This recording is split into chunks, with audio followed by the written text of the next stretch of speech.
Story time audio ബുക്സിലേക്ക് എല്ലാവർക്കും സ്വാഗതം. ജോസി ഭാഗമറ്റും എഴുതിയ നോവൽ പ്രബലൻ തുടരുന്നു. ഭാഗം 8. നീ എന്ന് ആലോചിച്ച് നോക്ക്. എല്ലാം ഉണ്ടായിരുന്നവനാ ഞാൻ. ഓരോന്നോരോന്നായിട്ട് പോയിക്കൊണ്ടിരുന്നു. മാതാപിതാക്കൾ, വീട്, സ്വത്ത്, പണം, മകൻ. ഓർത്താൽ സമാധാനമുണ്ടോ? പ്രായപൂർത്തിയായ 2 പെൺമക്കളും അവരുടെ അമ്മയും ആ വാടക വീട്ടിൽ എങ്ങനെ ജീവിക്കും? 8-10 കൊല്ലം കഴിഞ്ഞ് ജയിലിൽ നിന്ന് ഇറങ്ങുമ്പോൾ എന്നെ ചാവാനല്ലാതെ എന്തിനു കൊള്ളാം? എന്നിട്ടും ഞാൻ പിടിച്ചു നിൽക്കുന്നില്ലേ? നിനക്ക് ചെറുപ്പമാണ്, നല്ല ചോരത്തിളപ്പ് ഉണ്ടാകേണ്ട പ്രായം. നരേന്ദ്രൻ യാന്ത്രികമായി തൻ്റെ മുടിയിൽ തലോടിക്കൊണ്ടിരുന്നു. നിനക്കൊരടി കിട്ടി, നീ വീണുപോയി. ശരിയാണ്, വീണെടുത്ത് തന്നെ കിടക്കാനുള്ളവനല്ല മനുഷ്യൻ. നടുവൊടിഞ്ഞിട്ടുണ്ടെങ്കിൽ ഇഴഞ്ഞെങ്കിലും നീങ്ങണം. നരേന്ദ്രൻ നിശബ്ദനായി കേട്ടുകൊണ്ടിരുന്നു. നമുക്കൊരിക്കലും കഴിഞ്ഞുപോയ ജീവിതത്തിലോട്ട് തിരിച്ചു പോകാൻ പറ്റില്ല. സംഭവിച്ചത് തിരുത്താനും പറ്റില്ല. പുറകിലുള്ള ഇരുട്ടിലോട്ടല്ല നമ്മൾ നോക്കേണ്ടത്, മുൻപിലുള്ള വെളിച്ചത്തിന് നേർക്കാണ്. നരേന്ദ്രൻ തലകുലുക്കി. എനിക്കും ചിലപ്പോൾ ഒന്നും വേണ്ടായിരുന്നെന്ന് തോന്നും, സുഗതൻ പറഞ്ഞു. എൻ്റെ മകനെ കൊന്നവൻ ജീവനോടെ ഇല്ലല്ലോ എന്ന സംതൃപ്തിയല്ലാതെ എന്ത് കിട്ടി? ഒരാളുടെ ജീവനെടുത്തു എന്നതൊരു ധീരകൃത്യമാണോ? കൊലയാളി എന്ന ലേബൽ എൻ്റെ നെറ്റിയെന്ന് ഈ ജന്മത്തിൽ മാഞ്ഞു പോകുമോ? ഒരു കൊലപാതകിയുടെ ഭാര്യ, ഒരു കൊലപാതകിയുടെ പെൺമക്കൾ എന്ന ദുഷ്പേര് എൻ്റെ ഭാര്യയുടെയും മക്കളുടെയും ജീവിതത്തിൽ നിന്ന് എന്തെങ്കിലും വിട്ടൊഴിഞ്ഞു പോകുമോ? അതിനും പുറമേ അല്ലേ അവരനുഭവിക്കേണ്ടി വരുന്ന കഷ്ടനഷ്ടങ്ങൾ? അങ്ങനെയൊക്കെ ആലോചിച്ച് നോക്കിയാൽ ഭ്രാന്ത് പിടിക്കുന്നതാണ് നല്ലതെന്ന് തോന്നും. പക്ഷേ ഞാൻ ഇപ്പോഴും നിരാശയ്ക്ക് കീഴടങ്ങാൻ തയ്യാറല്ല. നിന്റെ ഇരട്ടി പ്രായമുണ്ട് എനിക്ക്. ഇവിടെ ഇരുന്ന് ഒന്നും ചെയ്യാനില്ല. എന്നിട്ടും ഒരു കൈ നോക്കാൻ ഞാൻ സന്നദ്ധനാ. എന്തുകൊണ്ടാ? അവൻ നിഷ്കളങ്കതയോടെ അയാളെ നോക്കി. കീഴടങ്ങാനുള്ളതല്ല ജീവിതം, പൊരുതി നേടാനുള്ളതാണ്. നരേന്ദ്രൻ്റെ ശിരസ് അല്പം ഉയർന്നു. കനം തൂങ്ങിയ പോലെ കാണപ്പെട്ടിരുന്ന അവൻ്റെ കൺപോളകൾ നല്ലപോലെ ചുരുങ്ങി. ജയിലിൻ്റെ മതിൽക്കെട്ടിനപ്പുറം തിളങ്ങി നിന്ന നീലാകാശ പരപ്പിലേക്ക് അവൻ്റെ നോട്ടം നീണ്ടുപോയി. നിനക്കിനി എത്ര മാസം കൂടിയുണ്ട്? സുഗതൻ ചോദിച്ചു. 11. അവൻ ചക്രവാളത്തിൽ നിന്ന് കണ്ണെടുക്കാതെ പറഞ്ഞു. വാർഡർ അഴിവാതിലിനടുത്ത് വന്നിട്ട് അകത്തേക്ക് നോക്കി. നരേന്ദ്രൻ കണ്ണുകളടച്ച് പത്മാസനത്തിലിരിക്കുകയാണ്. അരികെ സുഗതൻ ഇരിപ്പുണ്ട്. മറ്റു തടവുകാർ സന്ദർശകരിൽ ആരോ സമ്മാനിച്ചിട്ട് പോയ ആഴ്ചപ്പതിപ്പിനും സിനിമാ മാസികയ്ക്കും ചുറ്റും കൂടിയിരിക്കുകയാണ്. നരേന്ദ്രൻ്റെ ഇരിപ്പ് കണ്ടിട്ട് വാർഡർ വിളിച്ചു ചോദിച്ചു. അവനെന്താ തപസ് ചെയ്യുകയാണോ? അത് യോഗാഭ്യാസമാ സാറേ, തടവുകാരിൽ ഒരാൾ പറഞ്ഞു. യോഗാഭ്യാസമോ? വാർഡർക്ക് ആശ്ചര്യമായി. ഓരോരുത്തന്മാർ പുറത്തുനിന്ന് പല അഭ്യാസങ്ങളും പഠിച്ചിട്ട് അവസാനം ജയിലിൽ വന്ന് കയറുന്നേ. ഇവൻ ജയിലിൽ നിന്ന് അഭ്യാസം പഠിച്ചിട്ട് പുറത്തോട്ട് ഇറങ്ങാനാണോ പ്ലാൻ? ആരാ ഇവനെ യോഗ പഠിപ്പിക്കുന്നേ? സുഗതൻ എഴുന്നേറ്റ് അഴിവാതിൽക്കിലേക്ക് വന്നു. ഞാനാ സാറേ. നീ എവിടുന്ന് പഠിച്ചു? ഞാനൊരു കളരിയിൽ നിന്ന് പഠിച്ചതാ. ആഹാ, വേറെ എന്തൊക്കെ അഭ്യാസങ്ങൾ അറിയാൻ നിനക്ക്? വേറെ ഒന്നും അറിയില്ല. ഇത് പഠിക്കാനെന്താ കാരണം? എനിക്ക് ഷുഗറും പ്രഷറും ഒക്കെ ഉണ്ടായിരുന്നതാ. ഒരാൾ പറഞ്ഞു യോഗ പഠിച്ചാൽ അതൊക്കെ ശരിയാകുമെന്ന്. എന്നിട്ട് അതൊക്കെ ശരിയായോ? പതിവായിട്ട് ചെയ്തുകൊണ്ടിരുന്നപ്പോൾ കുഴപ്പമൊന്നുമില്ലായിരുന്നു. ഇടയ്ക്ക് വെച്ച് യോഗ നിർത്തിപ്പോയി. അന്നേരം പിന്നെയും തുടങ്ങി. അവന് പ്രഷറും ഷുഗറും ഒക്കെ ഉണ്ടോ? ഇല്ല, പക്ഷേ അവന് മാനസിക രോഗം വന്നിട്ടുള്ളതാ. 2-3 കൊല്ലം അതിൻ്റെ ചികിത്സയിലായിരുന്നു. അവൻ്റെ മനസ്സിനൊരു ബലം കിട്ടട്ടെ എന്ന് വെച്ചാ ഞാൻ പഠിപ്പിച്ചു കൊടുത്തത്. നീ അവന് ഒരുപാട് ബലമൊന്നും ഉണ്ടാക്കി കൊടുക്കണ്ട, കേട്ടല്ലോ. വാർഡർ പോകാനായി 2 ചുവട് നടന്നു. എന്നിട്ട് വാതിലിനടുത്തേക്ക് തിരിച്ചു വന്നു. പ്രഷറിനും ഷുഗറിനും നല്ലതാണെങ്കിൽ നിനക്ക് സമയം കിട്ടുമ്പോൾ അതെന്നെ കൂടി ഒന്ന് പഠിപ്പിച്ചേക്ക്. വാർഡർ പോയി. സുഗതൻ നരേന്ദ്രൻ്റെ നേർക്ക് തിരിഞ്ഞു. നരേന്ദ്രൻ ശവാസനത്തിലായിരുന്നു. കുറേ കഴിഞ്ഞ് അയാൾ എഴുന്നേറ്റു. ഇപ്പോൾ ഒരു ഉണർവും ഉന്മേഷവും തോന്നുന്നില്ലേ? നരേന്ദ്രൻ സമ്മതിച്ചു, തലയാട്ടി. മറ്റെന്ത് വ്യായാമ മുറകളും നമ്മളെ ക്ഷീണിപ്പിക്കും, യോഗ മാത്രം നമ്മളെ ഉത്തേജിപ്പിക്കും. എന്ന് മാത്രമല്ല, മറ്റ് വ്യായാമ മുറകളൊക്കെ ശരീരത്തിന് ബലം കിട്ടാൻ വേണ്ടിയുള്ളതാണ്. യോഗ മനോബലത്തിലാണ് ഊന്നൽ നൽകുന്നത്. ഒരുവന് ശരീരത്തിന് എത്ര ബലമുണ്ടായാലും മനോബലമില്ലെങ്കിൽ അവൻ ദുർബലനാണ്. അതേസമയം ശരീരം ദുർബലമാണെങ്കിലും മനോബലമുള്ളവൻ ധീരനായിട്ട് തന്നെ എണ്ണപ്പെടും. അതാണ് തമ്മിലുള്ള വ്യത്യാസം. മനസ്സും ശരീരവും ബലവത്താണെങ്കിൽ അവന് പിന്നെ ഒന്നിനെയും ഭയപ്പെടേണ്ട കാര്യമില്ല. സുഗതൻ പറഞ്ഞുകൊണ്ടിരുന്നു. യോഗമാത്രമാ മനസ്സിനെ ശരീരത്തിനെ ഒരുപോലെ ബലപ്പെടുത്തുന്നത്. അത് നമ്മുടെ രോഗങ്ങളെ ശമിപ്പിക്കുക മാത്രമല്ല, രോഗം വരാതിരിക്കാൻ പ്രതിരോധിക്കുകയും ചെയ്യും. ചേട്ടൻ ആ പറഞ്ഞതാ എനിക്ക് മനസ്സിലാകാത്ത. നരേന്ദ്രൻ ചോദ്യഭാവത്തിൽ സുഗതനെ നോക്കി. പ്രാണവായു അല്ലേ മനുഷ്യന് ഏറ്റവും പ്രധാനം? ഒരു ദിവസം വെള്ളമില്ലെങ്കിലും ജീവിക്കാം, ഭക്ഷണമില്ലെങ്കിലും ജീവിക്കാം. പക്ഷേ 1 മിനിറ്റ് പ്രാണവായു ഇല്ലെങ്കിലോ? രക്ഷയില്ല. ഇതെന്തിനാ ഈ പ്രാണവായു? ബീഡി വലിച്ച് പുക വിടുന്നത് പോലെ ചുമ്മാ ശ്വാസം വലിച്ച് പുറത്തേക്ക് വിടാനാണോ? അല്ല, വായുവിൽ നിന്ന് ഓക്സിജൻ വലിച്ചെടുത്ത് അരിച്ച് രക്തത്തിലോട്ട് കയറ്റി വിടുന്ന ഒരരിപ്പ മാത്രമാണ് ശ്വാസകോശം. രക്തമാണ് ഈ ഓക്സിജനെ ഞരമ്പുകളിൽ കൂടി ഓരോ കോശത്തിലും എത്തിക്കുന്നത്. ഞാനീ പറയുന്നത് നിനക്ക് ശരിക്കും മനസ്സിലാകാൻ വേണ്ടിയാ. രക്തത്തിൽ കൂടി വരുന്ന ഭക്ഷണം സ്വീകരിക്കുക, വേസ്റ്റ് പുറന്തള്ളുക. ഇതാണ് ഓരോ കോശത്തിൻ്റെയും ധർമ്മം. അത് മുറ പോലെ നടക്കണമെങ്കിൽ വേണ്ടത്ര ഓക്സിജൻ കോശങ്ങൾക്ക് കിട്ടിയേ പറ്റൂ. അങ്ങനെ ഓക്സിജൻ വേണ്ട പോലെ കിട്ടാതിരിക്കുമ്പോഴാണ് കോശങ്ങൾ പ്രവർത്തിക്കാതെ വേസ്റ്റ് അടിഞ്ഞുകൂടുന്നതും രോഗങ്ങളുണ്ടാകുന്നതും. യോഗയിലെ ശ്വസനക്രിയയുടെ ഉപയോഗം ഇപ്പോൾ മനസ്സിലായല്ലോ? നരേന്ദ്രൻ തലയാട്ടി. സഹതടവുകാരെല്ലാം ഓരോരോ ജോലികൾക്കായി നിയോഗിക്കപ്പെട്ടിരുന്നു. നരേന്ദ്രന് മാത്രം ഒന്ന് പ്രത്യേകിച്ച് ജോലിയൊന്നും ഉണ്ടായിരുന്നില്ല. രാവിലെ തന്നെ വാർഡർ അവനെ വിളിച്ചു പറഞ്ഞു, ഇന്ന് നിനക്ക് പണിയൊന്നുമില്ല. അവൻ സെല്ലിനുള്ളിൽ തന്നെ ഇരുന്നു. 11 മണിയായപ്പോൾ വാർഡർ വന്നു പറഞ്ഞു, നിന്നെ സൂപ്രണ്ട് വിളിക്കുന്നു. വാർഡർക്കൊപ്പം അവർ സൂപ്രണ്ടിൻ്റെ ഓഫീസിലേക്ക് പോയി. സൂപ്രണ്ട് അവനോട് ഇരിക്കാൻ പറഞ്ഞു. പക്ഷെ അവൻ ഇരുന്നില്ല. നിന്റെ റിലീസിംഗ് ഓർഡർ വന്നിട്ടുണ്ട്. ആദ്യം അവന് കാര്യം പിടികിട്ടിയില്ല. നിന്റെ ശിക്ഷാ കാലാവധി കഴിഞ്ഞിരിക്കുന്നു. നാളെ നിനക്ക് ഇവിടുന്ന് പോകാം. നരേന്ദ്രൻ പ്രത്യേകിച്ചൊരു ഭാവഭേദവുമില്ലാതെ അങ്ങനെ തന്നെ നിന്നു. നിനക്ക് എന്താ സന്തോഷമില്ലാത്ത പോലെ? റിലീസിംഗ് ഓർഡർ കിട്ടുമ്പോൾ ഇവിടെ എല്ലാവർക്കും സന്തോഷമാണ്. അവനവൻ്റെ വീട്ടിലേക്കും വേണ്ടപ്പെട്ടവരുടെ അടുത്തേക്കും പോകാമല്ലോ. നരേന്ദ്രൻ പ്രതികരിച്ചില്ല. വൈകുന്നേരമായപ്പോഴേക്കും തടവുകാർക്കിടയിൽ വാർത്ത വ്യാപിച്ചു കഴിഞ്ഞിരുന്നു. നരേന്ദ്രൻ നാളെ ജയിൽ വിമോചിതനാകുന്നു. പലരും അരികെ വന്ന് അവനെ അഭിനന്ദിച്ചു. സുഗതനായിരുന്നു ഏറ്റവും സന്തോഷം. രാത്രിയിൽ അയാൾ ചോദിച്ചു, നാളെ നീ എന്തു ചെയ്യാൻ പോകുന്നു? എനിക്കതേപ്പറ്റി ഒന്നും അറിയില്ല. എന്തെങ്കിലും ജോലി നോക്കാതെ പറ്റില്ലല്ലോ. അത് ശരിയാ. ഇങ്ങോട്ട് തന്നെ തിരിച്ചു വരാനുള്ള ഒരു പ്രവൃത്തി നീ ചെയ്തേക്കരുത്. ഇനി ഞാൻ വളരെ സൂക്ഷിക്കും. നിനക്കിപ്പോൾ നല്ല ആരോഗ്യമുണ്ട്. മനസ്സുകൊണ്ടും നീ കരുത്തനാണ്. ഒരുത്തിനും ഒന്നുമില്ലായ്മയിൽ നിന്നും പലതും നേടിയെടുക്കാൻ ഇത്രയൊക്കെ മതി. ആ രാത്രി നരേന്ദ്രന് ഉറക്കം വന്നില്ല. അവൻ ഓരോന്നോർത്ത് കിടന്നു. കാലയവനികയ്ക്കുള്ളിൽ മറഞ്ഞുപോയ തൻ്റെ അമ്മ, ഒരു സന്ധ്യയ്ക്ക് ഇരുട്ടിലലിഞ്ഞതുപോലെ അപ്രത്യക്ഷമായി പോയ തൻ്റെ സഹോദരി, അടിമാലി പോലീസ് സ്റ്റേഷനിൽ ഇരിക്കുന്ന 2 ക്രച്ചസ് മാത്രം അവശേഷിപ്പിച്ച് കടന്നുപോയ അച്ഛൻ, ദൂരെ കാടിന് നടുവിലെ കുന്നിൻ മുകളിൽ പാറക്കെട്ടിൻ്റെ മുനമ്പിൽ ടൈറ്റാനിക്കിലെ നായികയെപ്പോലെ തൻ്റെ പരിരംഭണത്തിൽ ഒതുങ്ങി കൈകൾ വിരിച്ചു നിൽക്കുന്ന ശൈലജ, ലോകത്തിൻ്റെ അധിപനെപ്പോലെ ചലിക്കുന്ന കൊട്ടാരത്തിൽ നിന്നിറങ്ങി വെള്ളിക്കുളം ബംഗ്ലാവിലേക്ക് നടന്നു കയറുന്ന മഹാദേവൻ തമ്പി, അയാളുടെ മനസാക്ഷി സൂക്ഷിപ്പുകാരനും മനസാക്ഷി ഇല്ലാത്തവനുമായ ധർമ്മരാജൻ, പാമ്പ് യോഹന്നാൻ, ശാന്തന്മാരായ എസ് ഐ മാർക്കോസ്. ഓരോരുത്തരുടെയും മുഖം അവൻ്റെ സ്മരണയിൽ തെളിഞ്ഞു മാഞ്ഞുകൊണ്ടിരുന്നു. ഒടുവിൽ അവൻ്റെ അടഞ്ഞ കണ്ണുകൾക്കുള്ളിൽ പ്രശാന്തമായ ഒരു ശൂന്യത പരന്നു കിടന്നു. അതിലേക്കാണ് ഈ യാത്ര, ചുവടുവയ്പ്. എങ്ങോട്ടെന്ന് മാത്രം അറിയില്ല. രാവിലെ പുറപ്പെടാൻ നേരം സുഗതൻ നരേന്ദ്രനോട് ചോദിച്ചു, നീ എങ്ങോട്ടാ പോകുന്നേ? അത് തീരുമാനിച്ചില്ല. പുറത്തോട്ട് ഇറങ്ങട്ടെ? ഞാനൊരു കത്തെഴുതി വെച്ചിട്ടുണ്ട്. നിനക്ക് സമയം കിട്ടിയാൽ നെടുങ്കണ്ടത്ത് പോയി അതെൻ്റെ വീട്ടിൽ കൊടുക്കണം. കൊടുക്കാം. നിനക്ക് സാധിക്കുമ്പോഴൊക്കെ അവിടുത്തെ കാര്യങ്ങൾ അന്വേഷിക്കണം. അവർക്ക് നിൻ്റെ സഹായം അത്യാവശ്യമാണെങ്കിൽ സഹായിക്കണം. പലതും നിന്നെ അറിയിക്കേണ്ടെന്ന് കരുതി അവർ മറച്ചു വയ്ക്കും. അതെല്ലാം നീ എന്നെ എഴുതി അറിയിക്കണം. അങ്ങനെ ചെയ്യാം. സുഗതൻ കത്തെടുത്ത് അവൻ്റെ കയ്യിൽ കൊടുത്തു. സഹതടവുകാരോടെല്ലാം യാത്ര പറഞ്ഞ് അവൻ ജയിലറിയിൽ നിന്നും പുറത്തിറങ്ങി. സെൻട്രൽ ജയിലിൻ്റെ പ്രവേശന കവാടത്തിലെ ചെറുവാതിൽ കടന്ന് അവൻ പുറം ലോകത്തേക്ക് കാലെടുത്തു വെച്ചു. കാത്തു നിൽക്കാനോ സ്വീകരിക്കാനോ ആരും ഉണ്ടായിരുന്നില്ല. എങ്ങോട്ട് പോകണമെന്നോ എന്തു ചെയ്യണമെന്നോ അറിയാതെ അവൻ അല്പസമയം അവിടെ തന്നെ നിന്നു. പിന്നെ പതുക്കെ നടന്നു തുടങ്ങി. പാഹിമാം പരാൽപരാ ഗിരീശ ഭക്തവത്സല ദേഹിമേ സദാശിവ നമ ശിവായ പാഹിമാം. നിലവിളക്കിന് മുമ്പിലിരുന്ന സന്ധ്യാനാമം ചൊല്ലിത്തീർത്ത് രാജി എഴുന്നേറ്റു. ഇനി ആ വിളക്കടച്ച് അകത്തേക്ക് എടുത്ത് വെക്ക്. എന്നിട്ട് വാതിലും അടച്ച് കുറ്റിയിട്, ശാന്തമ്മ നിർദ്ദേശിച്ചു. നേരെ സന്ധ്യ കഴിഞ്ഞതല്ലേയുള്ളൂ. അമ്മ ആരെയായി പേടിക്കുന്നേ? ഇരുചെന്നിയിലും വിക്സ് പുരട്ടിക്കൊണ്ട് വരാന്തിയിലേക്ക് വന്ന വിനീത ചോദിച്ചു. പിന്നെ പേടിക്കാതെ പറ്റുമോ? എപ്പോഴാ തെറിവിളിയും കല്ലേറും തുടങ്ങുന്നതെന്ന് ആർക്കറിയാം? ശാന്തമ്മ ആശങ്കയോടെ പറഞ്ഞു. എറിയുന്നവർ എറിഞ്ഞു കൊല്ലട്ടെ. ഇങ്ങനെ പേടിച്ച് ജീവിക്കുന്നതിനേക്കാൾ ഭേദം അതാ. വിപരീത സാഹചര്യങ്ങൾ കൊണ്ട് ജീവിതം മടുത്തുപോയവളുടെ സ്വരമായിരുന്നു വിനീതയുടേത്. അല്ലെങ്കിൽ തന്നെ ഇങ്ങനെ എത്ര കാലം ജീവിക്കാനാ? ആരും സഹായത്തിനില്ലാതെ, ജീവിക്കാനൊരു മാർഗമില്ലാതെ. നീ വിളക്കെടുത്തു വെക്കൂ മോളെ. അവൾക്കിപ്പോൾ എല്ലാവരോടും ദേഷ്യമാണ്. ശാന്തമ്മ സ്വരം താഴ്ത്തി പറഞ്ഞു. രാജി വിളക്കണച്ച് അകത്തേക്ക് കൊണ്ടുപോയി. ശാന്തമ്മ വരാതിയിൽ നിന്നും പുറത്തേക്ക് നോക്കി. സന്ധ്യാവെളിച്ചത്തിലേക്ക് ഇരുട്ട് കലങ്ങി വ്യാപിക്കുന്നു. മലനിരകളുടെ നീലിമ ഇരുണ്ടതായി മാറുന്നു. താഴ്വരകൾ ഇരുട്ടിൻ്റെ കടലിൽ മുങ്ങിത്താഴുന്നു. അകലെ ടൗണിലെ ബസ് സ്റ്റാൻഡിൽ നിന്ന് ഏതോ ബസ് നീട്ടി ഹോൺ മുഴക്കുന്നത് കേട്ടു.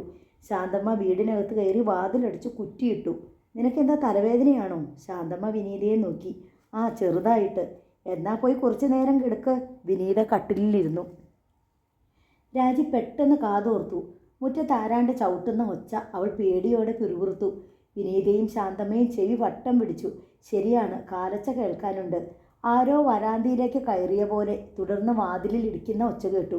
വിനീത എഴുന്നേറ്റ് ചെന്ന് ഭിത്തിയോട് ചേർന്ന് ഘടിപ്പിച്ച പലകത്തട്ടിൽ വെച്ചിരുന്ന വെട്ടുകത്തി എടുത്തു. അതുമായി ജനലിനരികിൽ വന്നു. ജനൽ കർട്ടൻ വകഞ്ഞു മാറ്റി പുറത്തേക്ക് നോക്കി. ഒരാൾ വരാന്തിയിൽ നിൽക്കുന്നത് കണ്ട് അവളുടെ ഉള്ളു കിടുങ്ങി. ആരാത്? പരമാവധി ധൈര്യം സംഭരിച്ചാണ് ചോദിച്ചതെങ്കിലും അവളുടെ ഒച്ച പതറിപ്പോയി. നിങ്ങളെന്താ വാതിൽ തുറക്കില്ലേ? പുറമേ നിന്ന് ശാന്തസ്വരത്തിലുള്ള ചോദ്യം. തന്നോട് ആരാണെന്നല്ലേ ചോദിച്ചേ? ഞാൻ നരേന്ദ്രൻ. ഈ നരേന്ദ്രൻ എന്ന് പറഞ്ഞാൽ ആരാ? ഇന്ത്യൻ പ്രധാനമന്ത്രിയോ? വിനീത അമർഷത്തോടെ ചോദിച്ചു. ഞാൻ സെൻട്രൽ ജയിലിൽ നിന്ന് വരികയാ. ശാന്തമ്മ വിനീതയെ നോക്കി. സെൻട്രൽ ജയിൽ എന്ന് കേട്ടതും അവരുടെ നെഞ്ചിലൊരു തീമിന്നൽ പുളഞ്ഞു. സെൻട്രൽ ജയിലിലുള്ളവരെല്ലാം ഞങ്ങളുടെ പരിചയക്കാരല്ല. ഒരു പരിചയക്കാരനെങ്കിലും ഉണ്ടല്ലോ അവിടെ, നിന്റെ അച്ഛൻ സുഗതൻ. അച്ഛൻ്റെ പേര് കേട്ടതും വിനീത ഒന്ന് തണുത്തു. സുഗതൻ ചേട്ടൻ പറഞ്ഞിട്ട് വന്നതാ ഞാൻ. അത് ഞങ്ങളെങ്ങനെ വിശ്വസിക്കും? ഒന്നുകിൽ നിങ്ങൾ വാതിൽ തുറക്ക്, അല്ലെങ്കിൽ വരാന്തയിലെ ലൈറ്റ് ഇട്. വരാന്തയിൽ ലൈറ്റില്ല. തനിക്ക് രാത്രിയിലെ ഇങ്ങോട്ട് എഴുന്നള്ളാൻ കണ്ടല്ലോ. പകലിലും വെളിച്ചമുള്ള നേരത്ത് വന്നുകൂടായിരുന്നോ? സെൻട്രൽ ജയിൽ നെടുങ്കണ്ടത്തോട് മാറ്റിവെക്കാൻ അപേക്ഷ വല്ലതും കൊടുത്തിട്ടുണ്ടായിരുന്നോ? ഇല്ലല്ലോ. തൃശ്ശൂരിൽ നിന്നൊക്കെ വരുമ്പോൾ ചിലപ്പോൾ സന്ധ്യയായിപ്പോയെന്നിരിക്കും. വിനീത അമ്മയെയും രാജിയെയും നോക്കി. അവൾ ചെന്ന് വാതിലിൻ്റെ കുറ്റിയെടുത്തു. ഒരു കൈയിൽ വെട്ടുകത്തി പിറകിലൊളിച്ച് പിടിച്ചുകൊണ്ട് മറ്റേ കൈകൊണ്ട് വാതിൽപ്പാളി തുറന്നു. വാതിലിൻ്റെ ആകൃതിയിൽ നരേന്ദ്രൻ നിന്നിടത്തേക്ക് അകത്തെ വെളിച്ചം വീണു. പേടിക്കണ്ട, ഞാൻ അകത്തോട്ട് കയറുന്നില്ല, നരേന്ദ്രൻ പറഞ്ഞു. നിങ്ങൾ എന്തിനാ വന്നേ? ചേട്ടൻ എന്തെങ്കിലും പറഞ്ഞയച്ചോ? ശാന്തമ്മ ഉദ്യോഗത്തോടെ അയാളെ നോക്കി. ഒരു കത്ത് തന്നു വിട്ടു, അത് തരാൻ വന്നതാ. നരേന്ദ്രൻ കത്ത് അവരുടെ നേർക്ക് നീട്ടി. ശാന്തമ്മ ആർത്തിയോടെ ആ കത്ത് കൈനീട്ടി വാങ്ങി. കവർ പൊളിച്ച് അകത്തെ കടലാസ് നിവർത്തി. സുഗതൻ്റെ കൈപ്പട തിരിച്ചറിഞ്ഞതും അവരുടെ മുഖം വിടർന്നു. ഇങ്ങ് അകത്തോട്ട് കയറിയിരിക്കെ അവർ നരേന്ദ്രനെ സ്വാഗതം ചെയ്തു. മോളെ, ആ കസേര ഇങ്ങോട്ട് നീക്കിയിട്ട് കൊടുക്ക്. രാജി കസേര നീക്കിയിട്ട് കൊടുത്തു. നരേന്ദ്രൻ അത് അകത്ത് കയറി കസേരയിലിരുന്നു. വെട്ടുകത്തിയുമായി നിന്നിരുന്ന വിനീത പതുക്കെ പുറകോട്ട് വലിഞ്ഞു. ആ വെട്ടുകത്തി ഒന്ന് കാണിച്ചേ. ഒളിച്ചു പിടിച്ച് അവൾ അത് മാറ്റുന്നത് കണ്ട് നരേന്ദ്രൻ പറഞ്ഞു. വിനീതയുടെ മുഖത്ത് ജാള്യം പരന്നു. മൂർച്ചയുണ്ടോയെന്ന് നോക്കട്ടെ. വിനീത കേൾക്കാത്ത മട്ടിൽ അത് പലകത്തട്ടിൽ കൊണ്ടുപോയി വെച്ചു. സൂതൻ ചേട്ടനുമായിട്ട് എങ്ങനാ പരിചയം? ശാന്തമ്മ ചോദിച്ചു. കത്ത് കിട്ടിയില്ലേ? അമ്മേ, ഇനി നാളും പേരും പരിചയം ചോദിക്കണോ? അയാളെ പറഞ്ഞു വിടാൻ നോക്ക്, വിനീത പറഞ്ഞു. നരേന്ദ്രൻ അവളെ ആപാത ചൂടെ ഒന്ന് നോക്കി. പഴകി നിറമങ്ങിയൊരു സാരിയാണ് വേഷം, എങ്കിലും അത് ഭംഗിയായി ഉടുത്തിരിക്കുന്നു. മുഖത്തല്പം വിളർച്ചയുണ്ടെന്ന് ഒഴിച്ചാൽ കാണാനും നന്ന്. നിൽപ്പും ഭാവവും കണ്ടിട്ട് ഗർഭിഷ്ഠയാണെന്നും തോന്നി. ചേട്ടനുമായുള്ള പരിചയം പറഞ്ഞില്ല, ശാന്തമ്മ ഓർമ്മിപ്പിച്ചു. ഞാനും സെൻട്രൽ ജയിലിലായിരുന്നു. സൂതൻ ചേട്ടനെ അവിടെ വെച്ചാ പരിചയം. ഞങ്ങളൊരൊറ്റ സെല്ലിലാണ് കിടന്നത്. ശാന്തമ്മയുടെയും രാജിയുടെയും മുഖത്തെ സൗഹൃദഭാവം പെട്ടെന്ന് മങ്ങി. എന്തു കുറ്റത്തിനാ? കൊലപാതകം, വ്യാജവാറ്റ്, അങ്ങനെ എന്തൊക്കെയോ. ശാന്തമ്മ വിനീതയെ നോക്കി. അവളുടെ മുഖത്തും പേടി കണ്ടു. ശാന്തമ്മയ്ക്ക് കത്തൊന്നും വായിക്കാൻ തിടുക്കമുണ്ടായിരുന്നു. പക്ഷേ വന്നിരിക്കുന്നയാൾ ഒന്ന് പോയിട്ട് വേണം വാതിലടയ്ക്കാനും കത്ത് വായിക്കാനും. പരോളിൽ ഇറങ്ങിയതായിരിക്കും അല്ലേ? ശാന്തമ്മ ഭംഗിവാക്കെന്ന പോലെ നരേന്ദ്രനോട് ചോദിച്ചു. അല്ല, ശിക്ഷ കഴിഞ്ഞ് വിട്ടയച്ചതാ, നരേന്ദ്രൻ പറഞ്ഞു. എത്ര കൊല്ലത്തെ ശിക്ഷയായിരുന്നു? എല്ലാം കൂടെ 5 വർഷത്തിനടുത്ത് കിട്ടി. പക്ഷെ ഞാൻ കഷ്ടിച്ച് 2.5 കൊല്ലമേ ജയിലിൽ കിടന്നുള്ളൂ. ബാക്കി ഭ്രാന്താശുപത്രിയിലായിരുന്നു. അത് കാരണം 2-3 കൊല്ലം പോയതറിഞ്ഞില്ല. ഭ്രാന്ത് വന്ന ആളാണെന്ന് കൂടി കേട്ടപ്പോൾ ശാന്തമ്മയ്ക്കും മക്കൾക്കും പേടി വർദ്ധിച്ചു. ഇവിടെ ഞങ്ങൾ പെണ്ണുങ്ങൾ മാത്രമേ ഉള്ളൂ. അറിയാം, സുഗതൻ ചേട്ടൻ പറഞ്ഞിട്ടുണ്ട് ശാന്തമ്മ ചേച്ചി. ആ വെട്ടിരിവാളും പിടിച്ചുകൊണ്ട് നിന്നവൾ വിനീത, ഇളയവൾ രാജി. എല്ലാം സുഗതൻ ചേട്ടൻ പറഞ്ഞിട്ടുണ്ട്. ജയിലിൽ ഞങ്ങൾ ഭയങ്കര ദോസ്തായിരുന്നു. എവിടെയാ വീട്? ശാന്തമ്മ ചോദിച്ചു. ഓ, അങ്ങനെ വീടൊന്നുമില്ല. വീടില്ലേ? അപ്പോൾ വീട്ടുകാരോ? വീട്ടുകാരും ഇല്ല. വീടും വീട്ടുകാരും ഇല്ലാത്തവൻ. ശാന്തമ്മയ്ക്ക് സംശയമായി. ആരെക്കൊന്ന കുറ്റത്തിനാ ജയിലിൽ പോയത്? അതും അറിയാൻ മേല. കാര്യങ്ങളൊക്കെ പറഞ്ഞു കഴിഞ്ഞില്ലേ? കത്തും തന്നു. ഇനി എന്തെങ്കിലും ബാക്കിയുണ്ടോ? വിനീത തെല്ല് ദേഷ്യത്തിലാണ് ചോദിച്ചത്. എനിക്ക് കുടിക്കാൻ എന്തെങ്കിലും കിട്ടിയാൽ കൊള്ളാമായിരുന്നു. നല്ല തണുത്ത വെള്ളമുണ്ട്, മതിയോ? വിനീത ചോദിച്ചു. തണുത്തതെന്ന് പറഞ്ഞാൽ ഫ്രിഡ്ജിൽ വെച്ച വെള്ളമാണോ? ഇവിടെ ഫ്രിഡ്ജൊന്നുമില്ല. അല്ല, തണുത്തതെന്ന് എടുത്തു പറഞ്ഞത് കൊണ്ട് ചോദിച്ചതാ. ഹൈറേഞ്ചിലെ വെള്ളത്തിന് ഒരുമാതിരി തണുപ്പ് കാണുമെന്ന് എനിക്കും അറിയാം. ഞാൻ കുറേ കുടിച്ചിട്ടുള്ളതാ. അവൻ ശാന്തമ്മയെ നോക്കി. ഇങ്ങനെയൊന്നും അല്ലല്ലോ സൂതൻ ചേട്ടൻ പറഞ്ഞത്. നല്ല മര്യാദയും പെരുമാറ്റ ഗുണമുള്ള പിള്ളേരാണെന്നാണല്ലോ. ഈ വന്നിരിക്കുന്ന ആളും അത്ര കേമനൊന്നും അല്ലല്ലോ. സെൻട്രൽ ജയിലിൽ നിന്നല്ലേ വരവ്, അതും കൊലപാതക കുറ്റത്തിന് ശിക്ഷ അനുഭവിച്ചിട്ട്. വിനീത തർക്കിച്ചു നിന്നു. അപ്പോൾ സൂതൻ ചേട്ടനോ? കൊലപാതകം ചെയ്തില്ലേ? ഒരു വീട്ടിൽ കയറി ചെന്നാൽ ആ മനുഷ്യനോട് ഇങ്ങനെയൊക്കെ പെരുമാറിയാൽ മതിയെന്നാണോ? അമ്മേ, ഇങ്ങേർക്ക് കുടിക്കാൻ എന്താ വേണ്ടതെന്ന് വെച്ചാൽ കൊടുത്തു വിട്. വിനീത പിണങ്ങിയ മട്ടിൽ അകത്തെ മുറിയിലേക്ക് പോയി. ചായ വേണോ അതോ കാപ്പിയോ? പാലില്ല താനും, ശാന്തമ്മ ചോദിച്ചു. കട്ടൻ കാപ്പി മതി. എന്നാൽ ഞാനിപ്പോൾ എടുത്തോണ്ട് വരാം. ശാന്തമ്മ അടുക്കളയിലേക്ക് പോയി. രാജിയും പതുക്കെ പിൻവലിയാൻ ഭാവിച്ചു. രാജിമോള് പഠിച്ചുകൊണ്ടിരുന്നതല്ലേ? നരേന്ദ്രൻ ചോദിച്ചു. അതെ. ഏത് ക്ലാസ്സിൽ? +2-ന്. ഇപ്പം നിർത്തി. അതെന്തു പറ്റി? വഴിയെ നടക്കാൻ മേല, അത്രയ്ക്കുണ്ട് ഉപദ്രവം. ആരാ ഉപദ്രവിക്കുന്നേ? അച്ഛൻ്റെ കൈകൊണ്ട് മരിച്ചയാളിൻ്റെ കൂട്ടരാ. അങ്ങനെ പേടിച്ച് പഠിക്കാതിരുന്നാൽ ശരിയാകുമോ? രാജി മുഖം താഴ്ത്തി നിന്നു. രാജി! അപ്പുറത്തു നിന്നും വിനീതയുടെ ദേഷ്യത്തിലുള്ള വിളി. രാജി അങ്ങോട്ട് പോയി. അവിടെ നിന്ന് ശകാരം കേട്ടു. നീ എന്തിനാ കണ്ടവരോടൊക്കെ സംസാരിക്കാൻ നിൽക്കുന്നേ? നരേന്ദ്രൻ എഴുന്നേറ്റു. ഇരിപ്പുമുറി വലുതാണ്, പക്ഷേ ഗൃഹോപകരണങ്ങളായി 2 കസേരയും 1 മേശയും കട്ടിലും മാത്രം. ജനാല ചില്ലുകളെല്ലാം പൊട്ടി അടർന്നിരിക്കുന്നു. 5 മിനിറ്റിനുള്ളിൽ ശാന്തമ്മ കട്ടൻ ചായയുമായി വന്നു. ആവി പറക്കുന്ന ചായ മേശപ്പുറത്ത് വെച്ചു. നരേന്ദ്രൻ ഗ്ലാസ് കയ്യിലെടുത്തു. 4-5 കൊല്ലം കൂടി ഒരു വീട്ടിൽ നിന്ന് ആദ്യം കഴിക്കുന്ന സാധനമായത്, നരേന്ദ്രൻ പറഞ്ഞു. ശാന്തമ്മ ഒന്നും മിണ്ടിയില്ല. നിങ്ങളുടെ അത്താഴമൊക്കെ കഴിഞ്ഞോ? ആ, കഴിഞ്ഞു. ഞാൻ കുറച്ച് നാളല്ലേ ജയിലിൽ ജോലി ചെയ്തുള്ളൂ. ജയിലിൽ നിന്ന് ഇറങ്ങുമ്പോൾ കുറച്ച് കാശേ കിട്ടിയുള്ളൂ. ഒരു ഷർട്ടും മുണ്ടും വാങ്ങി. പിന്നെ വണ്ടിക്കൂലി. സത്യം പറഞ്ഞാൽ കയ്യിലൊന്നുമില്ല. ഹോട്ടലിലൊക്കെ കയറി വല്ലതും കഴിക്കണമെങ്കിൽ കാശ് വേണ്ടേ? ശാന്തമ്മയ്ക്ക് വല്ലായ്മയായി. അത്താഴം കഴിഞ്ഞു എന്ന് പറഞ്ഞു പോയി. ഇനി അത് തിരുത്തുന്നത് മോശം. കടുങ്കാപ്പി കുടിച്ചിട്ട് നരേന്ദ്രൻ ഗ്ലാസ് മേശപ്പുറത്ത് വെച്ചു. എന്നാൽ ഞാൻ ഇനി നിൽക്കുന്നില്ല. എങ്ങോട്ടാ പോകുന്നേ? ശാന്തമ്മ ഭംഗിവാക്ക് ചോദിച്ചു. അതറിയാൻ മേല. എങ്ങോട്ടെങ്കിലും പോകണമല്ലോ, ജീവിക്കണ്ടേ? പോകാനായി വാതിൽക്ക വരെ ചെന്നിട്ട് അവൻ തിരിഞ്ഞു നിന്നു. വിനീതേ! 2 നിമിഷത്തിനുള്ളിൽ വിനീത റൂമിൻ്റെ വാതിലിൽ വന്ന് നിന്നു. ഞാൻ നിങ്ങളുടെ ശത്രുവൊന്നുമല്ല കേട്ടോ. കള്ളനോ കൊള്ളക്കാരനോ അല്ല. എന്ന് വെച്ച് ഇനി അങ്ങനെ ആയിക്കോടൊന്നുമില്ല. വല്ലപ്പോഴും ഞാൻ ഇതിലെയൊക്കെ വരും. സുഗതൻ ചേട്ടൻ എൻ്റെ അടുത്ത് പറഞ്ഞിട്ടുണ്ട്. വിനീത ഒന്നും പറഞ്ഞില്ല. നരേന്ദ്രൻ ഇറങ്ങി. ഇരുട്ടിലൂടെ അയാൾ നടന്നു നീങ്ങുന്നത് നോക്കി ശാന്തമ്മ വരാന്തയിലേക്കുള്ള വാതിൽക്കൽ വന്നു. പിന്നെ വാതിലടിച്ച് കുറ്റിയിട്ടു. കത്ത് കൊണ്ടുവന്നവൻ അത് വന്നിട്ട് പോയാൽ പോരെ? അയാൾക്ക് എന്തൊക്കെ അറിയണം? വിനീത അമർഷത്തോടെ പറഞ്ഞു. സ്ത്രീകൾ മാത്രമുള്ള വീടാണിതെന്ന് അയാൾക്കറിയാം. ആ സമയത്താണ് കയറി വന്നതെന്നും അറിയാം. അയാൾക്കൊരു കോമൺ സെൻസ് ഇല്ലേ? അതിനിടയ്ക്ക് കാപ്പി. അമ്മയെ പറഞ്ഞാൽ മതിയല്ലോ. ഞാൻ എന്ത് ചെയ്തു മോളെ? അമ്മ വിസ്തരിക്കാൻ നിന്നിട്ടല്ലേ എന്തിയെ ഊണും കൊടുത്തു വിടാഞ്ഞത്? ചേച്ചി എന്തിനാ ഇത്ര കോപിക്കുന്നേ? എന്തായാലും അച്ഛൻ പറഞ്ഞയച്ചതല്ലേ? രാജി പറഞ്ഞു. അച്ഛന് വേറെ നിവൃത്തിയില്ലാഞ്ഞിട്ടായിരിക്കും. ജയിലിൽ നിന്ന് പോന്ന ഒരുത്തൻ്റെ കയ്യിലൊരു കത്ത് കൊടുത്തയച്ചു. അതിപ്പോൾ ആരായാലും ചെയ്യും. അയാളത്ര കേമനൊന്നുമല്ലല്ലോ. സെൻട്രൽ ജയിലിൽ നിന്ന് ശിക്ഷ കഴിഞ്ഞിറങ്ങിയവനല്ലേ? അതും കൊലക്കുറ്റത്തിനും കള്ളവാറ്റിനും. വീടും വീട്ടുകാരും ഇല്ലത്രേ. വല്ല അധോലോക ഗുണ്ടയുമായിരിക്കും. അയാൾ കത്ത് കീറിക്കളഞ്ഞില്ലല്ലോ മോളെ. വണ്ടിക്കൂലി മുടക്കി ഇവിടെ കൊണ്ടുവന്ന് തരാനുള്ള സന്മനസ് കാണിച്ചില്ലേ? ശാന്തമ്മ തർക്കിച്ചു. അച്ഛൻ കൊടുത്തു വിട്ട് കാണും വണ്ടിക്കൂലി. അല്ലാതെ അയാൾ കയ്യിൽ നിന്ന് കാശ് മുടക്കി പോരുമോ?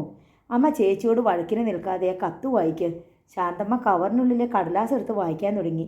ക്രമേണ അവരുടെ മുഖം വികാരഭരിതമായി. കണ്ണുകൾ നിറഞ്ഞു. പുറം കൈകൊണ്ട് കണ്ണുകൾ ഒപ്പിയിട്ട് കത്ത് രാജിയുടെ കയ്യിൽ കൊടുത്തു. രാജി വായിച്ച ശേഷം വിനീതയ്ക്ക് നേരെ നീട്ടി. വിനീതയും വായിച്ചു. അച്ഛനും മക്കളെക്കുറിച്ചും ഭാര്യയെക്കുറിച്ചുമുള്ള സ്നേഹവും ഉത്കണ്ഠയും വേദനയുമാണ് കത്തിലുടനീളം. മക്കളുടെ ജീവിതം ഇരുട്ടിലാക്കിയതിൻ്റെ പശ്ചാത്താപവും. കത്തിൻ്റെ ഒടുവിലത്തെ കണ്ണിക നരേന്ദ്രനെക്കുറിച്ചാണ്. വിനീത അതും നോക്കി. കത്തിലെഴുതിയിരുന്നു. ഈ കത്തുമായി വരുന്ന നരേന്ദ്രൻ ജീവിതത്തിൽ എല്ലാം നഷ്ടപ്പെട്ടവനാണ്. നല്ല ചെറുപ്പക്കാരനാണ്. ചെയ്യാത്ത കുറ്റത്തിന് ശിക്ഷ അനുഭവിച്ചവൻ. ആരോരുമില്ലാത്തവൻ. നമ്മളെക്കാളൊക്കെ വലിയ ദുഃഖം അവൻ അനുഭവിച്ചു കഴിഞ്ഞിരിക്കുന്നു. നരേന്ദ്രനോട് ചോദിച്ചാൽ എല്ലാം പറയും. ഏതൊരാപത്തു നേരത്തും നിങ്ങൾക്ക് അവൻ്റെ സഹായം തേടാം. അവനെ നിങ്ങൾക്ക് വിശ്വസിക്കാം. ഈ ജയിലിലിരുന്നു കൊണ്ട് അവനേക്കാൾ നല്ലൊരു ബന്ധുവിനെ എനിക്ക് ചൂണ്ടിക്കാട്ടാനില്ല. അവനും നിങ്ങളെപ്പോലെ തന്നെ സ്നേഹവും കരുണയും ആവശ്യമുണ്ട്. ഈ ലോകത്ത് ആരും സഹായത്തിനില്ലാത്ത അവനോട് നിങ്ങൾ സ്നേഹത്തോടെ പെരുമാറണം. കൂടുതലൊന്നും ഞാൻ എഴുതുന്നില്ല. കത്ത് വായിച്ച് നിർത്തിയിട്ട് വിനീത അമ്മയെയും രാജയെയും നോക്കി. അവരുടെ കുറ്റപ്പെടുത്തുന്ന നോട്ടം അവൾക്ക് നേരെ നീണ്ടു. ഇപ്പം എങ്ങനെ ഇരിക്കുന്നടി? ശാന്തമ്മ മകളെ ശാസിച്ചു. അച്ഛൻ വലിയ കാര്യമായിട്ട് പറഞ്ഞയച്ച ആളെ അപമാനിച്ചല്ലേ വിട്ടത്? ആരപമാനിച്ചു? വിനീത ചോദിച്ചു. നീ. അയാൾ കയറി വന്നപ്പോൾ മുതൽ ഓരോ വർത്തമാനം. കുടിക്കാൻ എന്തോ ചോദിച്ചപ്പോഴേക്കും അങ്ങോട്ട് ചാടി കടിക്കാൻ ചെല്ലുന്നു. ആഹാ, ഇപ്പോൾ കുറ്റം എൻ്റെ തലയിലായോ? രാത്രിയിൽ അന്യനൊരുത്തൻ, അതും സെൻട്രൽ ജയിലിൽ നിന്നിറങ്ങിയ കുറ്റവാളി വീട്ടിൽ വന്ന് കയറിയപ്പോൾ ഞാൻ താലപ്പൊലി എടുത്ത് സ്വീകരിക്കണമായിരുന്നോ എന്നാണോ ഞാൻ പറഞ്ഞേ? കുറച്ചും കൂടെ മാന്യമായിട്ട് പെരുമാറാമായിരുന്നു. അതിപ്പോൾ കത്ത് വായിച്ചപ്പോഴല്ലേ മനസ്സിലായത്. അതിനു മുമ്പ് ഞാനെങ്ങനെ അറിയും? വിനീതിയുടെ സ്വരം അല്പം താണു. വല്ലാതെ ദാഹിച്ചും വിശന്നുമാ വന്നത്. കയ്യിൽ കാശൊന്നും ഇല്ലെന്നാ പറഞ്ഞത്. വല്ലതും കിട്ടിയാൽ കഴിച്ചാൽ കൊള്ളാമെന്നുണ്ടായിരുന്നെന്ന് തോന്നുന്നു. കഷ്ടമായിപ്പോയി, ശാന്തമ്മ മനസ്താപത്തോടെ പറഞ്ഞു. അല്ലെങ്കിലും അത്ര വിശ്വസിക്കാൻ കൊള്ളാത്ത ഒരാളെ അച്ഛൻ ഇങ്ങോട്ട് അയക്കുമോ? രാജി പറഞ്ഞു. വിനീത കട്ടിലിൽ ചെന്ന് കിടന്നു. അവൾ കയ്യിലിരുന്ന കത്തിലെ അവസാന കണ്ണുക വീണ്ടും നോക്കി. നരേന്ദ്രൻ്റെ രൂപം അവൾ മനസ്സിൽ ഓർത്തു. ആരോരുമില്ലാത്തവനാണോ അത്? ദാഹിച്ചും വിശന്നും വന്നവൻ. കണ്ടിട്ട് അങ്ങനെ ഒരു ദൈന്യത തോന്നിയില്ലല്ലോ. രാഷ്ട്രീയക്കാരൻ എന്നേ കരുതിയുള്ളൂ. താൻ അവനെ അപമാനിച്ചാണോ അയച്ചത്? അവൻ എങ്ങോട്ട് പോയി? അവൾക്ക് കണ്ണ് നീറുന്നതുപോലെ തോന്നി.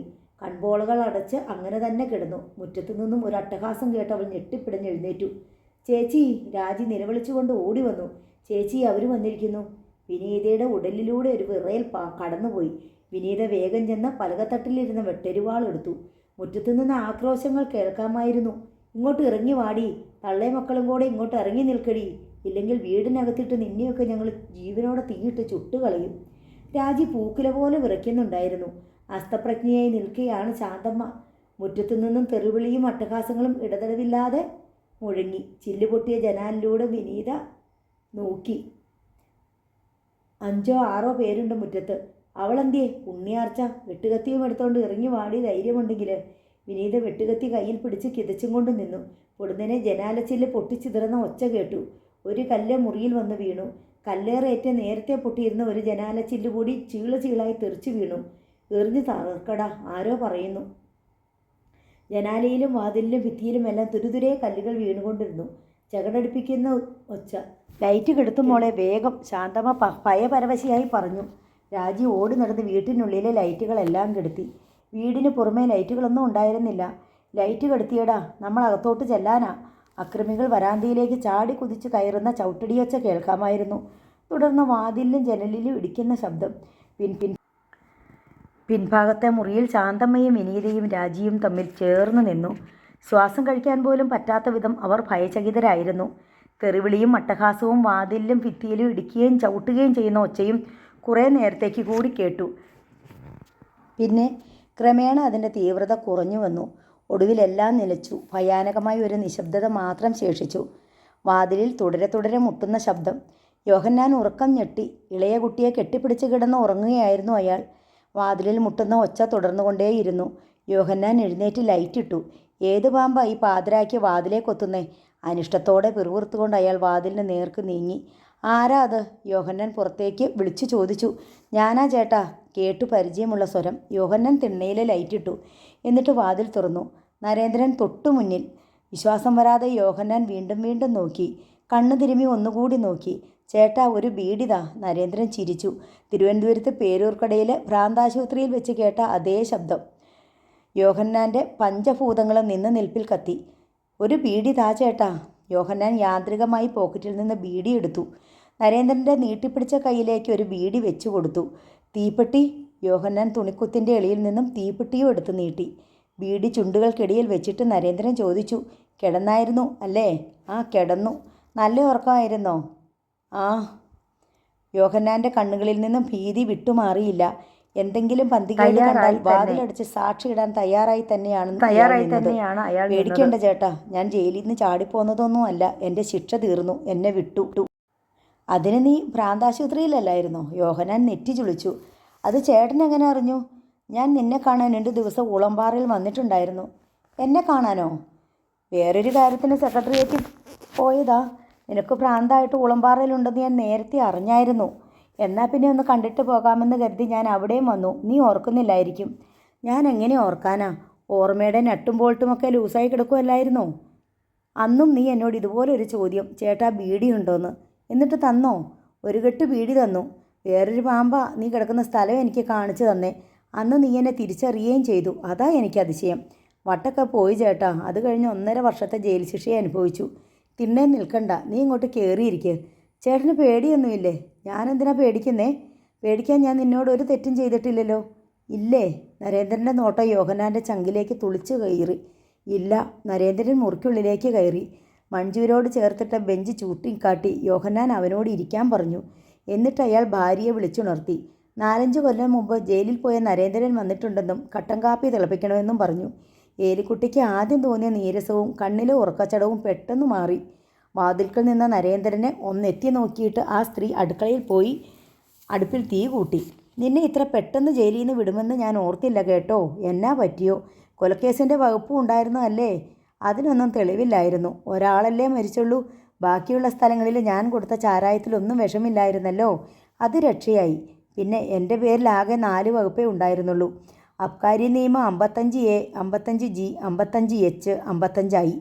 അതായത് ചാരായം കൈവശം വയ്ക്കുക, വാറ്റുപകരണങ്ങൾ കൈവശം വയ്ക്കുക, വിൽപ്പനയ്ക്കായി കുപ്പിയിൽ നിറയ്ക്കുക, ചാരായം വിൽക്കുക. അത് 4ഉം ചേർത്ത് 4 കൊല്ലം വീതം, നന്നാല് 16. പക്ഷെ എല്ലാം കൂടി ഒരേ കാലത്ത് അനുഭവിച്ച് തീർത്താൽ മതിയെന്നായിരുന്നു ശിക്ഷ. പിന്നെ പിഴയടയ്ക്കാത്തതിന് 8 മാസം. പിന്നെ എൻ്റെ കേസ് വാദിച്ച വക്കീൽ എനിക്ക് ഭ്രാന്തായിപ്പോയ കാര്യവും എൻ്റെ വീട്ടുകാരെയൊക്കെ നഷ്ടപ്പെട്ട കാര്യവും ഒക്കെ കോടതിയെ ബോധ്യപ്പെടുത്തി. കോടതിക്കും എന്തോ മനസാക്ഷി തോന്നി കാണും. ദേവികുളത്തെ ഒരു അബ്ദുൾ അസീസ് അല്ലായിരുന്നോ വക്കീൽ? ഞാൻ അറിയേല. എന്നോട് ഫീസും മേടിച്ചില്ല. അച്ഛനുണ്ടായിരുന്നപ്പോൾ വക്കാലത്ത് കൊടുത്തതാണെന്ന് പറഞ്ഞു. അച്ഛൻ ഫീസ് കൊടുത്തിരുന്നോ ഇല്ലയോ എന്നറിയില്ല.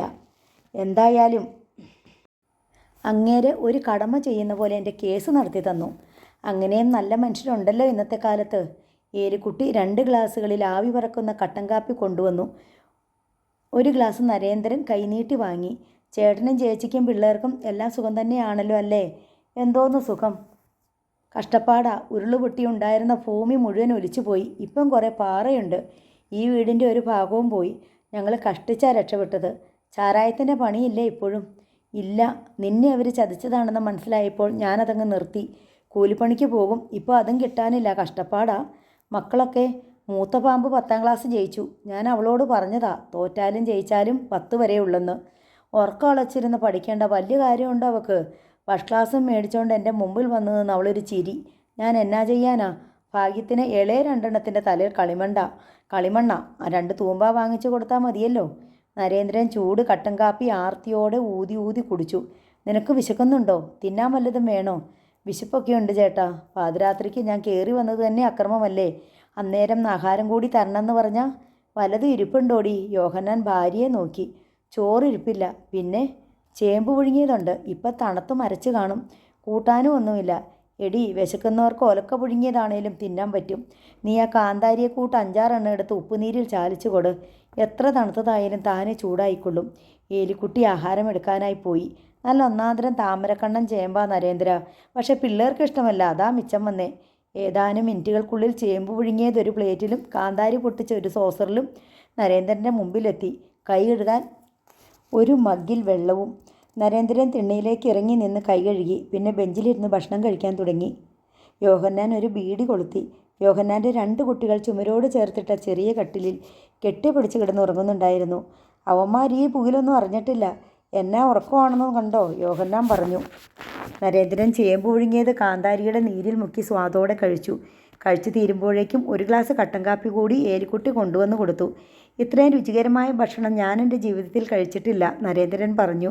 ജയിലിൽ നിന്ന് നീ എന്നാ പോന്നത്? ഇന്ന് കാലത്ത്. ജയിലിൽ നിന്ന് ഇറങ്ങിയപ്പോൾ നിനക്ക് കാശൊന്നും കിട്ടിയില്ലേ? അവിടെ ഏതാണ്ട് കൂലിയൊക്കെ കിട്ടിയല്ലേ? അതിന് ഞാൻ ഒരുപാട് ജോലിയൊന്നും ചെയ്തില്ലല്ലോ. കഷ്ടിച്ച് 2 വർഷം. വണ്ടിക്കൂലിയും ചെലവും ഗുളികയുടെ കാശുമൊക്കെ കഴിഞ്ഞിട്ട് ഒന്നും ബാക്കിയില്ല. നീ നേരെ ഇങ്ങോട്ടാണോ പോകുന്നത്? അതെ. വേറെങ്ങും പോയില്ലേ? എവിടെ പോകാനാ? എനിക്ക് ആരാ ഉള്ളത്? മൂവാറ്റുപുഴ എങ്ങാണ്ട് ഒരു പെങ്ങളില്ലേ? ഞാൻ ജയിലിൽ കിടന്നപ്പോൾ അവരാരും വന്നില്ല. കാണാൻ ഇഷ്ടമില്ലാഞ്ഞിട്ടല്ലേ? പിന്നെന്തിനാ ഞാനായിട്ട്? ഇനി എന്താ നിൻ്റെ പ്ലാൻ? ഒരു തൊഴിൽ വേണം, ജീവിക്കണ്ടേ? ഇവിടെ ഇപ്പോൾ എന്ത് തൊഴിൽ കിട്ടാനാ? കൂലിപ്പണി തന്നെ കഷ്ടിയാ. ആഴ്ചയിൽ 2-3 ദിവസം പണി കിട്ടിയാലായി, ഇല്ലെങ്കിലായി. അതിനും പിടിച്ചുപറിയാ. കുരുമുളകിനും കാപ്പിക്കും തേയിലയ്ക്കും ഒന്നും വിലയില്ലാത്ത കാരണം ആരും പണിക്കാരെ നിർത്തുന്നില്ല. മുതലാവുകയല്ല, അതാ കാര്യം. നരേന്ദ്രൻ എഴുന്നേറ്റ് കൈ കഴുകി തിരിച്ചു വന്ന് ബെഞ്ചിലിരുന്നു. യോഹന്നാനോട് ഒരു ബീഡി കൂടി ചോദിച്ചു വാങ്ങി. നിനക്കങ്ങ് മൂവാറ്റുപുഴയിൽ ബന്ധുക്കൾ ആരുമില്ലേ? അവിടെ ആരെയെങ്കിലും ചെന്ന് കണ്ട് ഒരു പണി ഒപ്പിച്ചെടുക്കാൻ മേലേ? അവിടെ എങ്ങും എനിക്ക് ആരുമില്ല ചേട്ടാ. എന്നാലും ഇപ്പോൾ ഹൈറേഞ്ചിനേക്കാൾ വലിയ പണി കിട്ടാൻ എളുപ്പം താഴെയാ. ഇവിടെ കിടന്ന് ഗുണം പിടിക്കാൻ വലിയ പ്രയാസമാണ്. എന്നെ നോക്ക്. ഈ കണ്ട കാലത്തിനോടിടയ്ക്ക് എന്തെല്ലാം പണി ചെയ്തു. തൂമ്പാപ്പണി മുതൽ പാറ പൊട്ടിക്കൽ വരെ ചെയ്തു നോക്കി, രക്ഷയില്ല. നാളത്തേനരിക്കുള്ള വക മിച്ചം വയ്ക്കാൻ എനിക്ക് ഇന്നേ വരെ കഴിഞ്ഞിട്ടില്ല. രക്ഷപ്പെടണമെങ്കിൽ നീ ഇവിടം വിട്ടു പോകുന്നതാണ് നല്ലത്. അല്ലെങ്കിൽ ഇവിടെ നിനക്ക് ആരാ ഉള്ളത്? ഇവിടെ അല്ല ചേട്ടാ, എനിക്ക് എല്ലാവരും ഉള്ളത്. ആ പറഞ്ഞത് മനസ്സിലാകാതെ യോഹന്നാൻ അവനെ സൂക്ഷിച്ചു നോക്കി. ആരാ ഉള്ളത്? യോഹന്നാൻ തൻ്റെ ചോദ്യം ആവർത്തിച്ചു. നിൻ്റെ അച്ഛൻ്റെ 2 ക്രച്ചസ് അടിമാലി പോലീസ് സ്റ്റേഷനിൽ ഇരിപ്പുണ്ട്. അതല്ലേ ഉള്ളൂ ഇനി നിനക്ക് ഈ നശിച്ച നാടുമായിട്ടുള്ള ബന്ധം? മതി, എനിക്ക് ആ ക്രച്ചസ് മതി. പോലീസ് സ്റ്റേഷനിൽ ചെന്ന് ചോദിച്ചാൽ അവരത് തരുമല്ലോ അല്ലേ? അതെന്തിനാ നിനക്ക്? നടക്കാൻ. അതേ പിടിച്ചോണ്ട് വേണം എനിക്കിനി നടന്നു തുടങ്ങാൻ. അതിൻ്റെ അത്ര ബലമുള്ള ഒരു സാധനം വേറെയുണ്ടോ? എനിക്കിനി ആശ്രയിക്കാൻ അതേ ഉള്ളൂ ചേട്ടാ. അവൻ എന്തോ മനക്കണക്ക് വെച്ചാണ് അത് പറഞ്ഞതെന്ന് യോഹന്നാന് തോന്നി. തമ്പി മുതലാളിയും ധർമ്മരാജനുമൊക്കെ ഇപ്പോഴും ഇവിടെ ഉണ്ട്. നീ ജയിലിൽ നിന്നിറങ്ങിയ വിവരം അവരറിഞ്ഞു കാണുകയില്ല. ഈ നാട്ടിൽ തന്നെ ജീവിക്കാൻ തീരുമാനിച്ചാൽ അവരതറിയാതിരിക്കുകയില്ല. അറിഞ്ഞാൽ അവർ എന്തു ചെയ്യുമെന്ന് പറയാനും വയ്യ. നരേന്ദ്രൻ്റെ മറുപടി കേൾക്കാൻ വേണ്ടി യോഹന്നാൻ അവൻ്റെ മുഖത്തേക്ക് തന്നെ നോക്കിയിരുന്നു. നരേന്ദ്രൻ്റെ മൗനം ആശങ്കാജനകമായിരുന്നു. നിനക്ക് അവരെ തല്ലാനും കൊല്ലാനും ഒന്നും പ്ലാനില്ലല്ലോ? ഉണ്ടോ? അങ്ങനത്തെ മണ്ടത്തരങ്ങൾ വല്ലതും ഞാൻ ചെയ്യുമെന്ന് തോന്നുന്നുണ്ടോ ചേട്ടന്? അവൻ ആലോചനയോടെ പറഞ്ഞു. സിനിമയിലൊക്കെ ഇങ്ങനെയുള്ള ചില ഏർപ്പാടുകൾ കണ്ടിട്ടുണ്ട്. നായകൻ ജയിലിൽ നിന്ന് വന്ന് പ്രതികാരം ചെയ്യുന്നതും മറ്റും കാണാൻ നല്ല രസമാണ്. ഒരാവേശമൊക്കെ തോന്നുകയും ചെയ്യും. പക്ഷേങ്കിൽ അതുവല്ലോ നടക്കുന്ന കാര്യങ്ങളാണോ? അതിനുള്ള ഉശിര് നിനക്കുണ്ടായിരുന്നെങ്കിൽ ഇങ്ങനൊന്നും വരികയില്ലായിരുന്നല്ലോ. അതു നേരാ. നിൻ്റെ അമ്മയും പോയി, പെങ്ങളും പോയി, അച്ഛനും പോയി. നീ ഇനി എന്ത് ചെയ്താലും അവരെ ഒന്നും തിരിച്ചു കിട്ടുകയില്ല. അല്ലെങ്കിലും പ്രതികാരം ദൈവത്തിനുള്ളതാണെന്ന് ഞങ്ങളുടെ വേദപുസ്തകം പറയുന്നേ. വാളെടുത്തവൻ വാളാൽ തന്നെ മരിക്കും. നീ ഇപ്പോഴും ചെറുപ്പമാ. 5 കൊല്ലം ജയിലിലും ഭ്രാന്താശുപത്രിയിലും കിടന്നെങ്കിലും ആരോഗ്യത്തിന് വല്ല കുഴപ്പമില്ല. നിൻ്റെ മുമ്പിലൊരു ജീവിതം നീണ്ടു നിവർന്ന് കിടപ്പുണ്ട്. അവരെന്നെ ചതിച്ചതാണെന്ന് ചേട്ടന് അറിയാമായിരുന്നല്ലോ ഇല്ലേ? യോഹന്നാൻ തെല്ലു പതറി. അറിയായിരുന്നു. വേറെ എന്തൊക്കെ അറിയായിരുന്നു? സംഗതി നടന്നു കഴിഞ്ഞപ്പോഴാണ് എനിക്ക് മനസ്സിലായത്. എൻ്റെ പെങ്ങൾക്ക് എന്താ സംഭവിച്ചതെന്ന് അറിയാവോ? ഇല്ല. യോഹന്നാൻ ചേട്ടൻ അതിലൊന്നും ഒരു പങ്കും ഇല്ലല്ലോ. നിനക്കെന്നെ സംശയമാണോ? സംശയമില്ലെന്ന് തന്നെ പറയാം. എന്നാലും വെറുതെ ചോദിച്ചെന്നേ ഉള്ളൂ. അപ്പോൾ നീ ഇവിടെ തന്നെ ജീവിക്കാൻ തീരുമാനിച്ചു. എന്നാൽ പിന്നെ നീ ഒരു കാര്യം ചെയ്യ്. എനിക്ക് ഡ്രൈവിംഗ് അറിയാമല്ലോ. പൂപ്പാറയിലോ രാജാക്കാട്ടോ ശാന്തമ്പാറയിലോ ചെന്നാൽ ഏതെങ്കിലും പണി കിട്ടിയേക്കും. വല്ല ജീപ്പിൻ്റെ ഡ്രൈവറായിട്ടോ കിളിയായിട്ടോ മറ്റോ കയറാൻ നോക്ക്. എനിക്ക് ചാരായം മാറ്റണം. അരുതാത്തതെന്തോ കേട്ട പോലെ യോഹന്നാൻ അവനെ തുറച്ചു നോക്കി. അയാളുടെ ചുണ്ടത്തിരുന്നു ബീഡി അണഞ്ഞു. ഒടുവിൽ ചോദിച്ചു, കിട്ടിയതൊന്നും പോരെ നിനക്ക്? പോരാ. നരേന്ദ്രൻ ഉടൻ ഉത്തരം പറഞ്ഞു. ഇനിയല്ലേ ചേട്ടാ കിട്ടാനുള്ളത്? ഞാനിവിടെ മുതലിറക്കിയിരിക്കുകയല്ലേ. എൻ്റെ അമ്മയുടെ ജീവൻ, എൻ്റെ പെങ്ങളുടെ ജീവൻ, എൻ്റെ അച്ഛൻ്റെ ജീവൻ. 5 വർഷം ഞാൻ അനുഭവിച്ച നരകയാതന. നമ്മളൊരു ബിസിനസ്സിൽ മുതലിറക്കുമ്പോൾ ലാഭം എന്തെങ്കിലും കിട്ടണ്ടേ? എനിക്ക് ഇതുവരെ ലാഭം കിട്ടി തുടങ്ങി. അവൻ്റെ ശബ്ദത്തിൽ തീപ്പൊരികളുണ്ടെന്ന് യോഹന്നാന് തോന്നി.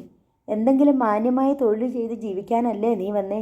അങ്ങനെ ചെറിയ തൊഴിലൊന്നും പോരാ. മാന്യമായ തൊഴിൽ ചെയ്ത് ജീവിക്കാൻ ഇത്രയും മൂലധനം വേണമായിരുന്നോ? വേണ്ട. നമ്മൾ 1000 രൂപ മൂലധനമിട്ട് ഒരു ബിസിനസ് തുടങ്ങിയാൽ 1500 തിരിച്ചു കിട്ടണ്ടേ? നമ്മൾ 10 പറ വിത്ത് വിതച്ചാൽ 20 പറയെങ്കിലും കൊയ്യണ്ടേ? ഞാൻ ഈ മലമ്പ്രദേശത്ത് വന്ന് വിധിച്ചിട്ട് പോയത് എൻ്റെ അമ്മയുടെയും പെങ്ങളുടെയും അച്ഛൻ്റെയും ചോരയാണ്. അവരുടെ ജീവനാ. നല്ല വളക്കൂറുള്ള മണ്ണല്ലേ ഇത്. 100 മേനി കൊയ്തില്ലെങ്കിൽ ഒരു 50-60 മേനി. അതല്ലേ ന്യായം? യോഹന്നാൻ അവൻ്റെ മുഖത്തേക്ക് നോക്കിയിരിക്കാൻ പേടി തോന്നി. കെട്ടുപോയ ബീഡി കത്തിച്ചിട്ട് നരേന്ദ്രൻ തുടർന്നു. അപ്പോൾ നമ്മളെ പറഞ്ഞു തുടങ്ങിയത് എവിടെന്നാ? തൽക്കാലം പിടിച്ചു നിൽക്കാൻ ഒരു തൊഴിൽ, മാന്യമായ തൊഴിൽ വേണ്ട. ഒരു 5-6 മാസം കൊണ്ട് ഒരു 10-10,000 രൂപ ഉണ്ടാക്കണം. അത്രയും മതി. പിന്നെ മഹാദേവൻ തമ്പി എന്നെ ചതിക്കാൻ പോവാണെന്ന് ചേട്ടന് അറിയാമായിരുന്നു. ഒരു ദിവസം മുമ്പെങ്കിലും അറിയാമായിരുന്നു. ആ മാറ്റു സാധനങ്ങളൊക്കെ എൻ്റെ വീട്ടിൽ കൊണ്ട് ഇറക്കി വെച്ചപ്പോഴെങ്കിലും അറിയാമായിരുന്നു. അതുകൊണ്ട് ചേട്ടൻ എൻ്റെ മാപ്പ് സാക്ഷി. എൻ്റെ കൂടെ നിൽക്കണം. ചത്താലും കൊന്നാലും കൂടെ നിൽക്കണം. അല്ലെങ്കിൽ ഞാൻ പിണങ്ങും. 5 കൊല്ലം മുമ്പ് ഞാൻ പിണങ്ങിയ ചേട്ടനൊന്നും പേടിക്കാനില്ലായിരുന്നു.